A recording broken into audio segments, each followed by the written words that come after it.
আপনাদের সবাইকে আমন্ত্রণ কুল স্পোর্টস 24 শিরোনাম শুনছিলেন, সাথে আছি আমি ইজহের সাগর। পরাজয় মেনে নিয়েছেন আবাহনী কোচ মারুফুল হক, আর আবহাওয়ার সঙ্গে মানিয়ে দলের জয়ে দারুণ খুশি মুরাস কোচ পুস্কভ সার্গেই। আমাদের প্ল্যান ওয়াইজ আমরা ফার্স্ট হাফ ঠিক ছিল, সেকেন্ড হাফও ঠিক ছিল, শুধু আমাদের আলামিন ফার্স্ট হাফে খুব বেশি রানিং করাতে সে লাস্ট একটা ক্রস ওইটা করতে পারেনি, আটকাতে পারেনি, কারণ ওইটা তার আটকানোর কথা ছিল। আমরা অনেক দূরে আছি। প্রথমার্ধটা চ্যালেঞ্জিং ছিল, আবহাওয়ায় আমাদের ফুটবলাররা বেশ ভুগেছে। আমাদের লক্ষ্য ছিল জয়, আমি সন্তুষ্ট। এদিকে রাতে বসুন্ধরা কিংসের ম্যাচ। সিরিয়ার ক্লাব আল কারাহমের বিপক্ষে কাতারের দোহায় ম্যাচটি শুরু হবে রাত 11:30টায়। ম্যাচ খেলতে নামার আগে দুঃসংবাদ কিংস শিবিরে। ম্যাচের আগের রাতে ব্রাজিলিয়ান কোচ সার্জিও ফারিবাস পাড়ি জমিয়েছেন ইরাকের ক্লাব দুহক এসসিতে। তাই কে সামলাবেন কিংসের ডাগ আউট তা এখনও অজানা। অন্তত প্রো লাইসেন্সধারী কেউ থাকছেন না তা নিশ্চিত। সহকারী সৈয়দ গোলাম জিলানির সম্ভাবনা সবচেয়ে বেশি। কিংস জার্সিতে অভিষেকের অপেক্ষায় কিউবা মিচেল। আমাদের টিম কম্বাইনটাও ভালো আছে, কারণ কালকে আমরা সবার সাথে একসাথে ট্রেনিং করছি, সেটা আমরা সবাই দেখেছি যে আসলে খুবই পজিটিভ এবং সবার ভিতরে একটা অন্যরকম ফিল আছে টিমের জন্য। তো আশা রাখি ভালো একটা রেজাল্ট হবে কাল। দেশের 1 নম্বর gas stove RFL gas stove, যা বেশি তাপেও ফাটে না আর হ্যাসেল ফ্রি অটো ইগনিশন নিশ্চিত করে ঝামেলাহীন রান্না। আরএফএল গ্যাস স্টোভ, নিরাপদ ও ঝামেলাহীন। জানাবো ক্রিকেটের খবর। টাইম ট্রায়ালের সামনে ক্রিকেটাররা ভাববেন না বিচারের মুখোমুখি। ক্রিকেটারদের ফিটনেস যাচাইয়ের নতুন পদ্ধতি এটি। ট্রেনার নাথান কেলির চোখে কার কি সমস্যা তা বের করার সহজ উপায়। ফিটনেস টেস্টে প্রথম হওয়া নাহিদ রানার প্রশংসা ঝরেছেন তার কণ্ঠে। সঙ্গে সবার ফিট থাকা জরুরি বলেও মনে করেন তিনি। ক্রিকেটারদের একের পর এক চ্যালেঞ্জ দিচ্ছিলেন strength and conditioning coach Nathan কেলি, যেটা তার ভাষায় টাইম ট্রায়াল। 5 সেকেন্ড থেকে শুরু করে 5 মিনিট পর্যন্ত রানিংয়ে হাঁপিয়ে উঠলেও হাল ছাড়েননি শান্ত মুস্তাফিজ, তাসকিনরা। আগে বিপ বা ইউ টেস্ট দিয়ে ফিটনেস যাচাই করা হতো, এবার টাইম ট্রায়াল। এশিয়া কাপের আগে লম্বা সময় পাওয়ায় এই পদ্ধতি বেছে নেয়া। এর মাধ্যমে কার কোথায় উন্নতি প্রয়োজন তা জানার চেষ্টা করছেন নাথান কেলি। আমার মনে হয় ইয়ো কিংবা বিপ টেস্টের চাইতে যেভাবে ফিটনেস টেস্ট নেওয়া হয়েছে ক্রিকেটারদের জন্য ভালো হয়েছে।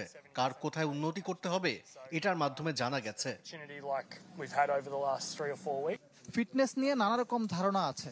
অন্য খেলার চেয়ে কম ফিট হলেও চলে, কিংবা এক এক ক্রিকেটারের এক এক রকম ফিটনেস হয়তো পারফরমেন্সে প্রভাব ফেলে না।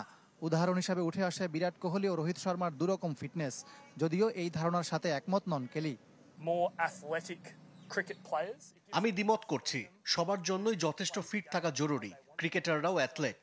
ব্যাটিং এর ক্ষেত্রে পাওয়ার প্রয়োজন, বোলিংয়েও লম্বা সময়ের স্পেল করতে হয়।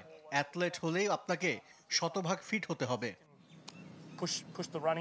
নাহিদ রানার প্রশংসা করলেন অস্ট্রেলিয়ান ট্রেনার। জাতীয় স্টেডিয়ামে 1600 মিটার দৌড়ে রানার সময় নিয়েছেন 5 মিনিট 31 সেকেন্ড।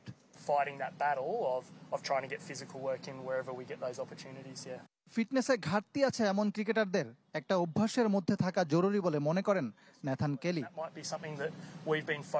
ইকরাম হোসাইন, চ্যানেল 24, ঢাকা। এদিকে আফ্রিকা জয় করে দেশে ফিরেছে বাংলাদেশ অনূর্ধ্ব 19 দল। দক্ষিণ আফ্রিকার সঙ্গে দ্বিপাক্ষিক সিরিজের পর জিম্বাবুয়ের মাটিতে ত্রিদেশীয় টুর্নামেন্টও জিতেছে বাংলাদেশের যুবারা। 2026-এ আফ্রিকার মাটিতে যুব বিশ্বকাপে ভালো করতে যা কিনা আত্মবিশ্বাসী করেছে অধিনায়ক আজিজুল হাকিমকে। হারারে থেকে ঢাকা দূরত্ব প্রায় 8000 কিলোমিটার। দীর্ঘ পথে মধুর অভিজ্ঞতা যুবাদের সঙ্গী, যার প্রমাণ অধিনায়ক আজিজুল হাকিমের হাসিমাখা ছবি। দক্ষিণ আফ্রিকার সঙ্গে দ্বিপাক্ষিকের পর জিম্বাবুয়েকে নিয়ে ত্রিদেশীয় সিরিজ দুটোতেই বাজিমাত করেছে যুবারা। আফ্রিকা জয় আত্মবিশ্বাসী করেছে বাংলাদেশকে। অধিনায়ক আজিজুল হাকিমের বিশ্বাস বিশ্বকাপ পুনরুদ্ধারের সামর্থ্য আছে দলের। অবশ্যই, কারণ কি দেখেন যে সবকিছু উপর আল্লাহ হাতে, ফার্স্ট অফ অল। আর আমরা ওইভাবেই ট্রাই করতেছি, ওইভাবে প্রিপারেশন আমাদের সবকিছু ওইভাবে আমরা দেখতেছেন যে এক বছর ধরে আমরা যেভাবে হার্ডওয়ার্ক এবং আমাদের সবকিছু দিক থেকে, মেন্টালি ফিজিক্যালি সব দিক থেকে আমরা ওইভাবে চিন্তা করতেছি যে না, আমরা ওয়ার্ল্ড কাপটা নিয়ে চিন্তা। ত্রিদেশীয় সিরিজে ব্যাটে বলে আলো ছড়িয়েছেন রিজান হোসেন। পেস বোলিং অলরাউন্ডারের সাফল্য উজ্জীবিত করেছে গোটা দলকে। As a pace bowling allrounder অনেক ভালো একটা সিরিজ কাটাইছে এবং এটা খুবই ভালো লাগছে যে আমরা as a pace bowler allrounder ও যে ইনিংসটা খেলছে আসলে খুবই দরকার ছিল ফাইনালে। নাভিদ নেওয়াজের কোচিংয়ে 19-এর হাত ধরে 20-এ বিশ্বজয় করেছিল বাংলাদেশ। বর্তমান দলটার ক্রিকেটাররাও সৌভাগ্যবান, তার কোচিংয়েই আলো ছড়াচ্ছে। যুবাদের কোচ অবশ্য ভাগ্যে বিশ্বাসী নন। দেখুন, এটাকে আমি সৌভাগ্য বলবো না, আমি কঠোর পরিশ্রমে বিশ্বাসী। 1 বছর ধরে দল সেটাই করছে। ঢাকায় ফিরে বেশি দিন বিশ্রাম পাচ্ছেন না যুবারা। সেপ্টেম্বরে ইংল্যান্ড সফর। শফিউদ্দিন শাওন, চ্যানেল 24, ঢাকা। প্রাকৃতিক সৌন্দর্যের জন্য সিলেটের ভোলাগঞ্জ পর্যটকদের প্রিয় ঠিকানা, কিন্তু যার জন্য আকর্ষণ সেই সাদা পাথর লুট হয়েছে গত কদিনে। প্রতিবাদে যোগ দিয়েছেন ক্রিকেটাররাও। সামাজিক যোগাযোগ মাধ্যমে প্রতিবাদ জানিয়েছেন রুবেল হোসেন, শেখ মেহেদী, নাসুম আহমেদরা জানিয়েছেন বিচারের দাবি।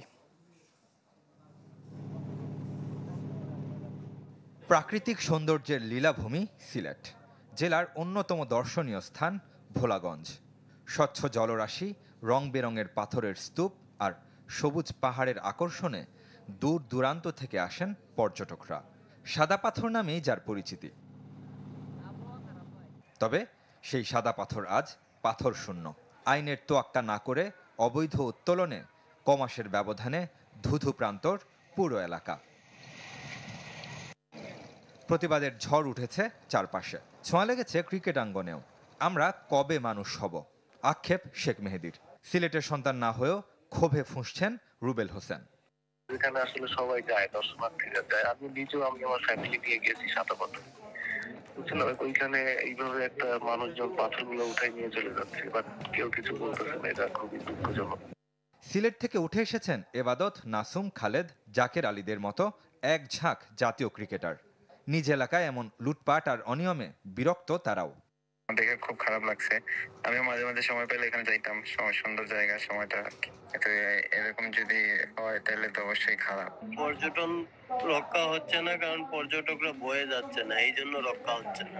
যেমন চাই করতে পারতেছে, বুঝছেন। আগে তো পর্যটকের যাওয়ার জায়গাগুলো সুন্দর রাখতে হবে, তারপর না পর্যটন রক্ষা হবে।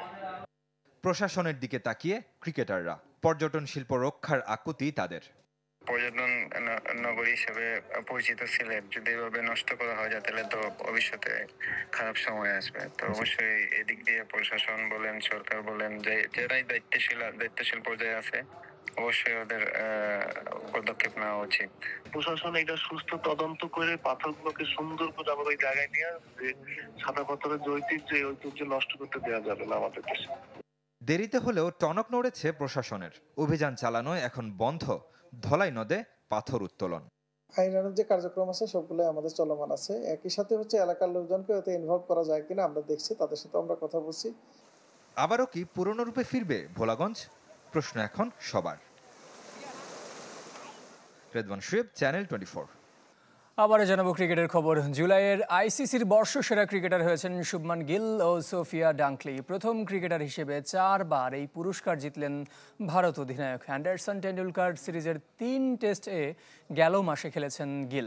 94.5 গড়ে করেছেন 567 রান। এর মধ্যে একটি দ্বিশতক ও শতক ছিল 2টি। যদিও 5 ম্যাচ সিরিজে তার রান 754। মাস সেরার হওয়ার দৌড়ে পেছনে ফেলেছেন ইংলিশ অধিনায়ক বেন স্টোকস ও প্রোটিয়া অলরাউন্ডার উইয়ান মুল্ডারকে। আর নারী বিভাগে ইংলিশ ব্যাটার সোফিয়া ডাঙ্কলি ওয়ানডেতে 126 আর টি-20তে করেছেন 144 রান। দীর্ঘদিনের বান্ধবীর সাথে বাগদান সম্পন্ন করলেন পর্তুগিজ সুপারস্টার ক্রিস্টিয়ানো রোনালদো। সামাজিক যোগাযোগ মাধ্যমে বাগদানের খবর নিশ্চিত করেছেন রোনালদোর সঙ্গী জর্জিনা রদ্রিগেজ। ইনস্টাগ্রামে দিয়েছেন $1 মিলিয়ন মূল্যের ডায়মন্ড আংটির ছবি। কবে বিয়ে করছেন ক্রিস্টিয়ানো রোনালদো? ভক্তদের এমন প্রশ্ন বেশ জোরালো সাম্প্রতিক সময়ে।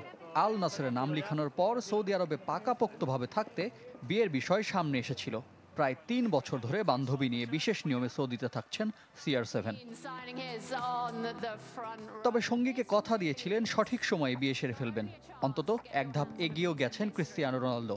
জীবনের নতুন অধ্যায় শুরুর ঘোষণা এসেছে রোনালদোর বান্ধবী জর্জিনা রদ্রিগেজের ইনস্টাগ্রাম পোস্টে। আলাদা করে নজর কেড়েছে রোনালদোর উপহার দেওয়া ডায়মন্ড রিং, যা নিয়ে চলছে বিস্তর আলোচনা। জুয়েলারি এক্সপার্টদের মতে যা কমপক্ষে 15 থেকে 25 ক্যারেট মানের। আনুমানিক বাজার মূল্য $2 থেকে $5 মিলিয়ন। পৃথিবীর একমাত্র ব্যক্তি হিসেবে সামাজিক যোগাযোগ মাধ্যমে $1 বিলিয়ন বেশি অনুসারী যার। তার বাগদানের খবর বহুল কাঙ্ক্ষিত তা বলার অপেক্ষা রাখে না। তাই তো জর্জিনার সেই পোস্টে নিজেদের উচ্ছ্বাস প্রকাশ করছেন সাধারণ ভক্ত থেকে তারকারা। যদিও বাগদানের ব্যাপারে এখনও কোনো মন্তব্য করেননি রোনালদো। 2016 সালে জর্জিনা রদ্রিগেজের সাথে পরিচয়, এরপর দীর্ঘ 9 বছরের একসাথে পথ চলা। রোনালদো রদ্রিগেজের সংসারে এসেছে 2 সন্তান, তবে এতদিনেও বাকি ছিল বিয়ের আনুষ্ঠানিকতা। মাদ্রিদ, তুরিন, ম্যানচেস্টারের পর রিয়াদ, ইউরোপিয়ান ফুটবলের রাজত্ব শেষে ক্যারিয়ারের গোধূলিতে পাড়ি জমিয়েছেন মধ্যপ্রাচ্যে। কোথায়, কখন, কেমন হবে রোনালদোর বিয়ে, ঘরোয়া নাকি বিশ্বকে চমকে দেওয়া আয়োজন, তা জানা যাবে শিগগিরই। রিফাত হোসেন, চ্যানেল 24। এই ছিল কুল স্পোর্টস 24 এখনকার আয়োজনে। খেলার সব আপডেট ও রিপোর্টগুলো দেখতে ভিজিট করুন আমাদের ওয়েবসাইট ও ফেসবুক পেজ facebook.com/sports24 টিমে। সবাইকে ধন্যবাদ সাথে থাকার জন্য।